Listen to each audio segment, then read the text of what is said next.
Now, more with Preston and Steve on 93.3 WMMR. Ladies and gentlemen, Ari Gold from Entourage, Jeremy Piven is here. Morning, Jeremy. Good morning. Thank you. What a great intro. I appreciate it, man. That sends shivers down my spine. It did. Well, because what that reminds me of walking in circles every night memorizing lines. Oh, Dude, really? Because I hear it and go, like I think I'm it's like a nightmare. Like I think I'm back on the set and I have to do another take. You have such a rapid-fire delivery with such a bulk of dialogue because, let's face it, you are Entourage. So, and your scenes are so intense. Did you have to, is it still a struggle to learn such intensive dialogue, which you also deliver so well? I can't even comprehend your ability to do that. Well, thank you. I mean, it's literally like anything else. I mean, like this guy, he's been on the ice since he was a kid, you know. Right. I've been acting since I was 8 years old, and for me, I think there are things that you do well and things you don't do well. And one of the things I don't do well necessarily is memorize lines, so I have to work that much harder. And so it has to almost be like a play. You got to like keep running them until it's just second nature. But you have a Shakespearean background, right? I do. I mean, I studied Shakespeare in London and went to school at NYU. Did that assist at all? It all does. I'm just a big dummy, you know. Steve and I tried to do a 10-second promo for Fox 29. Couldn't do it. And didn't even know our own names. Like 20 takes. It's ridiculous. You guys, you get used to your comfort zone. You have your cans on, you're reading off, whatever you're reading off of.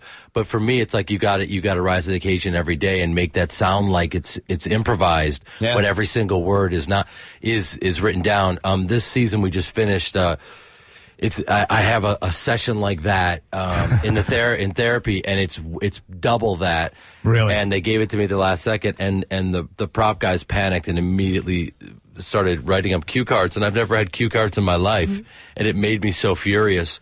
I sat the prop guys in there, and I made sure the take one was just like on fire. Flawless, like my head was exploding. Well, good for and you, I man. just put it in their face. But how I mean, for you, because you're memorizing your lines, how annoying is it the person you're working with if they don't know their lines?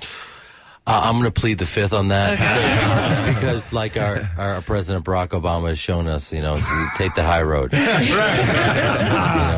I could take swings right now. But sure, yeah. Well, I don't know how many takes it took to do that scene that we played in Entourage, but at the end of it, I swear to God, I started applauding because I was so energized by your energy coming out of it. So you nailed it. Thank you so much. It's a blast. I don't know if you guys have gotten a chance to see the thing that I'm promoting right now, The Goods. Actually, the screening's tonight. This is going to be, this is as hardcore a movie I've seen in a while, and it reminds me in a good way of a movie that Preston and I love called Used Cars, which we love to death. Yeah. But this carries this to the nth level. So, and it seems like you have like a great comedy pedigree in this movie. Well, it's the guys that created Anchorman and Talladega and Step Brothers, and we got Will Ferrell and Ed Helms and Dr. Ken from The Hangover, and it like going to the set every day. Basically, it would be like playing with the dream team. I mean, every one of these guys was a comedy like assassin, and they could improvise